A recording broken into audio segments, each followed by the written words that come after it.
Madame, Monsieur, bonjour. Bienvenue dans cette première édition de votre journal de 15 heures. Voici les titres de l'actualité de ce lundi 11 novembre.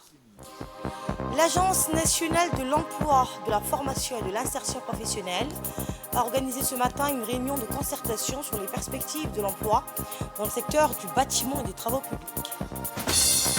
Et la capacité internationale à apporter des secours aux hôpitaux de Gaza, a bondé de milliers de blessés et des civils. L'armée israélienne continue ses croisades de frappe. Conformément aux articles 12 et 21 du règlement intérieur de l'Assemblée nationale, la conférence des présidents conduite par le président de l'Assemblée nationale s'est réunie ce lundi en présence du Premier ministre Abdelkader Kamel Mohamed et le ministre de la Défense chargé des relations avec le Parlement, Hassan Omar Mohamed, pour entériner la transmission des textes en instance pour examen en commission permanente. Ont également pris part à cette réunion le deuxième vice-président de l'Assemblée, du président du groupe parlementaire RPP, des présidents de commission permanente et le rapporteur général du budget. Et plusieurs projets de loi ont été approuvés. En clôture, la conférence des présidents a validé le programme et le calendrier des prochaines activités législatives. Et je vous le disais à l'instant, l'Agence nationale de l'emploi, de la formation et de l'insertion professionnelle a organisé ce matin au Sheraton Hotel une réunion de concertation sur les perspectives de l'emploi dans le secteur du bâtiment et des travaux publics. Cette importante réunion a réuni le ministre du Travail, Omar Abdesserid, et a vu la participation du ministre de l'Enseignement supérieur, Dr Nabil Mohamed Ahmed, la ministre de l'Habitat et de l'Urbanisme, Amina Abdi, le président de la Chambre de commerce, Youssouf Moussa Dawali, le secrétaire général du ministère du Travail, ainsi que des responsables et des dirigeants d'entreprise. Le secteur de la construction occupe une place centrale dans l'économie de Djibouti, contribuant de manière significative à la croissance économique, à la création d'emplois et au développement des infrastructures essentielles. Cette réunion consultative permettra d'engager un échange constructif et fructueux sur les défis et les perspectives en matière de recrutement, de compétences et de formation du secteur du bâtiment. L'objectif de la réunion est d'identifier les principales recommandations des employeurs du secteur du bâtiment sur leurs priorités en termes de compétences et profils pour leur plan de recrutement sur le moyen et long terme. Écoutez le directeur général de l'ANEFIP. Le TP puisse recruter des jeunes et voir également le manque qui existe pour ce secteur-là et pour ces employeurs et les demandes qu'ils peuvent faire auprès du ministre afin que notre ministre puisse transmettre les doléances des chefs d'entreprise que vous êtes. Je vous remercie de votre présence. Écoutons à présent un extrait de l'intervention du président de la Chambre de commerce, Youssouf Moussa Dawali. Je voudrais juste m'associer aussi avec le plaisir que nous avons ce matin pour une réunion cruciale sur l'employabilité et l'insertion dans le secteur du PTP, organisée avec le ministère du Travail chargé de la formalisation et de la protection sociale. La Chambre de commerce et le secteur privé en particulier sont bien représentés dans cette salle et sont aussi attentifs aux engagements et au processus de renforcement pour qu'il y ait une meilleure compréhension et une meilleure, communication entre le privé et le public et surtout tenir un vecteur d'opportunité pour les main-d'œuvre que nous avons besoin pour notre pays. Notre institution est particulièrement et pleinement engagée dans ce processus. Nous participons au programme Logement abordable, une initiative financée par la Banque mondiale et mise en œuvre par l'Agence de réhabilitation urbaine et du logement social. Ce programme n'étant seulement un projet de construction, mais aussi une vision pour l'avenir et la création d'emplois pour notre pays, à développer des compétences et à offrir des logements accessibles à nos concitoyens. L'engagement de la Chambre de commerce et du secteur privé en général ne s'arrête pas là. Nous travaillons en étroite collaboration aussi avec les acteurs du secteur y compris les petites et moyennes entreprises, pour identifier et combler les lacunes et des matières de compétences. Et voici à présent un extrait du discours du ministre du Travail, M. Omar Abdi Saïd. Un immense plaisir pour moi de prendre part à cet important événement qui nous réunit aujourd'hui. Pourquoi important? Parce qu'il concerne le secteur des bâtiments et des travaux publics. Poumon de tout développement économique et social d'un pays. Comme le dit le vieux adage, quand le bâtiment va, tout va. Cette vérité capable d'entraîner et de faire prospérer le reste de l'économie. Mesdames et messieurs, depuis que je suis à la tête de ce ministère, je n'ai pas cessé de consolider davantage encore le lien qu'il nie avec les principaux opérateurs privés que vous êtes. Pour mieux avancer, nous avons décidé d'établir des rencontres ciblées avec les différents secteurs économiques du pays, tels que l'industrie hôtelière, les transports, la logistique, et cette journée avec vous, mesdames et messieurs, ici présents. C'est dans ce cadre qu'a lieu cette assemblée qui nous réunit. Nous savons tous que ces secteurs regroupent des activités qui, ensemble, forment un important pilier dans le domaine du développement. Nous savons également que l'avenir n'est pas morose. En effet, selon une étude réalisée, Djibouti possède dans ce secteur précis d'énormes potentialités de création d'emplois. La rencontre de ce matin est un exercice d'écoute et d'échange pour trouver des solutions adéquates en matière d'emploi et surtout de formation pour combler, s'il en existe, des défauts de qualification. Permettez-moi d'afficher toute ma reconnaissance aux opérateurs que vous êtes ici présents pour votre disponibilité, pour votre contribution. Je vous en remercie d'avance. Dans l'actualité également, le premier atelier de communication sur la conservation de la biodiversité du milieu marin s'est clôturé ce matin au Palais du Peuple. Cet atelier qui a été organisé par le ministère de l'Environnement et du Développement durable en collaboration avec le PERSGA avait pour objectif de sensibiliser le public et les parties prenantes gouvernementales sur les problèmes et les enjeux liés à la pêche illicite, aux engins de la pêche et apporter à leur connaissance les activités du projet. Notre pays possède 372 km des côtes où se trouvent d'importants écosystèmes naturels, comme les mangroves, les baies, les récifs coralliens, les zones humides, les sites ornithologiques et les systèmes d'eau douce. L'atelier a réuni l'équipe du projet du PERSGA et les parties prenantes nationaux du projet en République de Djibouti, notamment les institutions nationaux, les gestionnaires de AMP, les associations des pêcheurs, les éco-gardes, ainsi que des principaux experts et consultants nationaux du projet.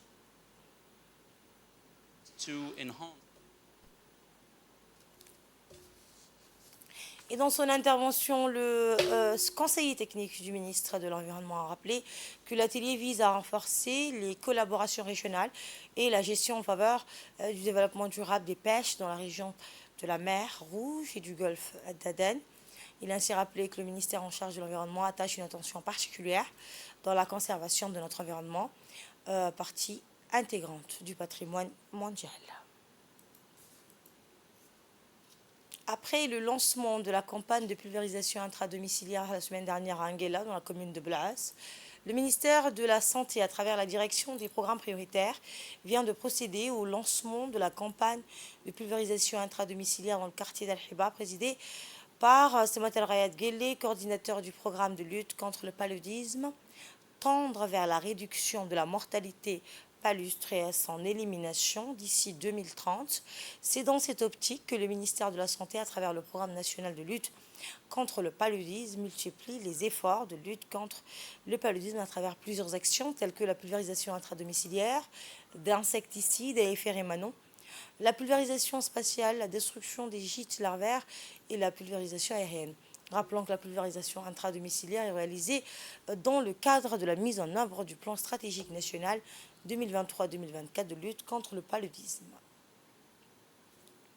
Et c'est ainsi que pour la quatrième fois consécutive, dans le cadre... Pour la quatrième fois consécutive, la campagne de pulvérisation se déroule dans les 6 quartiers, à savoir Anguilla, FNP, Al-Hiba, quartiers 4, 5, 6 et 7 de la commune de Blaas, du 5 novembre au 5 décembre, on le rappelle. Également dans l'actualité, dans un événement mémorable au Palais de Justice, Djibouti a été le témoin de la cérémonie de prestation de serment de 12 nouveaux magistrats lors d'une audience solennelle. Ce groupe distingué, composé de la première promotion d'auditeurs de justice de l'École nationale d'études judiciaires, l'ENEJ, qui ont terminé donc leur formation en juillet dernier, connus sous le nom de promotion Abdurrahman Cher, ayant réussi avec succès leurs examens de sortie en juillet dernier. Ces individus ont été officiellement désignés magistrats par décret présidentiel en date du 18 octobre. La liste des individus accomplis comprend Mouna Youssef Omar, Habsa Ahmed Bahdan, Fathia Ismail Awale, Mathilda Mougib Nasser, Nastaho Beni Abdi, Anissa Cheikh Ibrahim, Hibo Ali Mohamed, Mariam Mahmoud Haji, Mariam Ali Farah Sharif, Mariam Aï Farah, Sharif, Hamza Barre Omar, Saad Ismail Omar, Yassine Saïd Elter. Cet événement revêt une importance particulière car jamais auparavant Djibouti n'avait connu l'inauguration d'un nombre aussi important de magistrats en une seule fois. Cette occasion monumentale souligne non seulement l'engagement à renforcer le pouvoir judiciaire, mais marque également un moment clé dans le paysage juridique de la nation. La cérémonie a été honorée par la présence du procureur général de la République, des dignitaires, de personnalités juridiques et des membres de la famille des nouveaux magistrats. La solennité de l'occasion était palpable à mesure que chaque magistrat prêtait serment, s'engageant ainsi à défendre la justice et l'État, le droit à Djibouti. Alors que ces magistrats entament leur parcours judiciaire, leur intégration établit un précédent pour l'avenir de la pratique juridique à Djibouti, reflétant un effort concerté pour renforcer le pouvoir judiciaire avec une nouvelle vague de professionnels qualifiés et dévoués. Écoutons l'intervention du procureur général de la République, M. Jama Suleiman Ali, lors de cette cérémonie de prestation de serment. C'est une audience solennelle parce que nous avons la chance d'accueillir 12 nouveaux magistrats. C'est une audience solennelle aussi, Madame la Présidente, parce que c'est la première promotion, là aussi c'est une nouveauté, qui est issue de l'École nationale d'études judiciaires, qui a été récemment créée. C'est la première fois, Mesdames et Messieurs de la Cour, que des magistrats sont recrutés, qu'ils sont formés à Djibouti, dans une structure créée à Djibouti. Et je voudrais d'emblée louer les efforts du garde des Sceaux, le ministre de la Justice. Je voudrais également rendre hommage, Mesdames et Messieurs de la Cour, à ceux qui ont permis que cette école fonctionne, que cette école réussisse et que ce jeune puisse être formé. À commencer d'abord par le directeur de la nouvelle école, le docteur Maktele. Je voudrais également rendre hommage, Mesdames et Messieurs de la Cour, Madame la Présidente, à vous-même, à vos collègues, aux avocats, aux notaires, aux huissiers et à tous ceux qui ont pris part dans cette école, qui ont donné leur temps, qui ont donné leur savoir pour permettre aujourd'hui à ces récipiendaires d'être présents devant vous et d'avoir eu la chance qu'aucun des magistrats djiboutiens n'avait eu avant eux. Mesdames et Messieurs de la Cour, Madame la Présidente, s'ils ont eu la chance d'avoir été formés à Djibouti dans des conditions plus que satisfaisantes malgré la nouveauté de l'ENEJ, ils ont également en retour, ces futurs magistrats, une obligation de réussir. Et dans le cadre de formation continue, le centre médico-hospitalier de Tadjoura a abrité aujourd'hui une formation destinée aux personnels paramédicaux. En effet, vu que durant cette période d'entrée en saison fraîche, il y a une recrudescence des maladies diarrhéiques, le ministère de la Santé met en place des formations de recyclage pour les personnels. Cette formation organisée par les experts de l'OMS, donc destinée au personnel infirmier est un atout. Durant ces 2 jours, il sera question de la prise en charge des diarrhées chez les enfants, les adultes et les personnes avec comorbidité comme les diabétiques, les hypertendus et les femmes enceintes. La formation est dispensée par des experts de l'OMS avec l'appui du médecin-chef du CMH, du centre médical donc hospitalier de Tadjoura.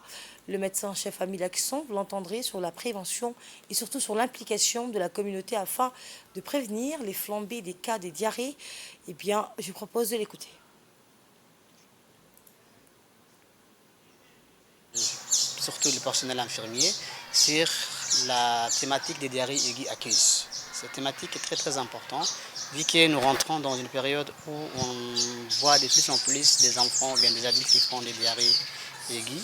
Donc cette formation est faite par des experts de l'OMS qui sont venus se déplacer jusqu'à Tadjoura pour former le personnel médical.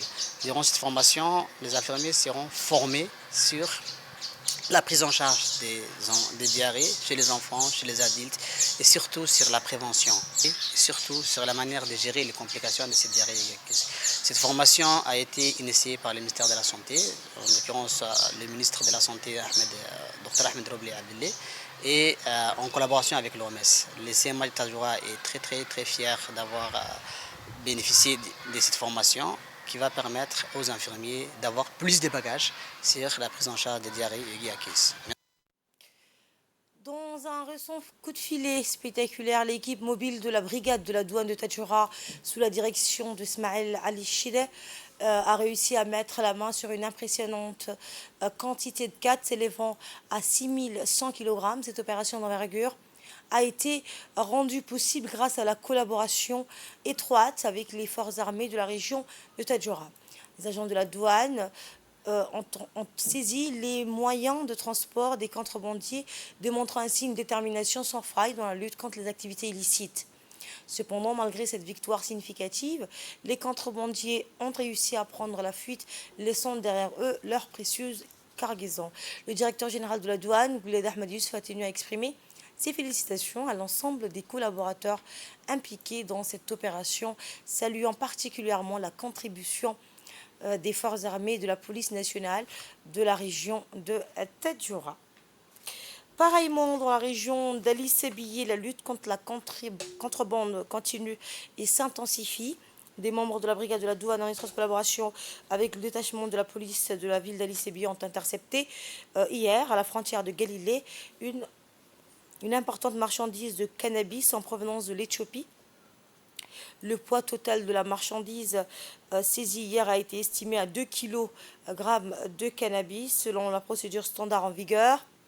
Cette quantité a été transmise à la brigade de la douane et détruite sur place en présence du chef de la brigade de la douane d'Ali Sébié, Mohamed Momin Hassan, sachant que la contrebande est un fléau qui nuit à l'économie de notre pays. Il accorde donc à chaque citoyen de mener de son côté une lutte acharnée pour mettre fin à ce commerce illicite. Et compte tenu de la gravité des faits, les personnes impliquées dans cette affaire ont été placées en garde à vue et seront traduites devant la justice pour répondre de leurs actes. Dans l'actualité internationale, avec cette incapacité internationale à apporter des secours aux hôpitaux de Gaza, bondés de milliers de blessés et des civils, l'armée israélienne continue ses croisades de frappe, cette fois-ci l'hôpital Al-Shifa dans la ville de Raza, le plus important du territoire, c'est ce qu'a rapporté plusieurs correspondants. Ces nouvelles frappes israéliennes ont condamné un hôpital le rendant sans électricité. Le dernier générateur de l'hôpital est tombé en panne et a provoqué la mort d'une centaine de patients.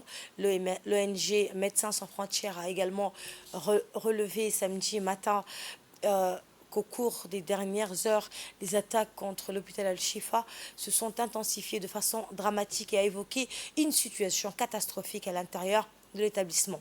Devant le Conseil de sécurité de l'ONU, le chef de l'Organisation mondiale de la santé a renouvelé vendredi ses appels à un cessez-le-feu, soulignant que le système de santé de la bande de Gaza est à genoux. Et c'est tout pour cette édition de votre journal de 15h. Merci à vous de l'avoir suivi. Agréable suite de programme sur Télé Djibouti.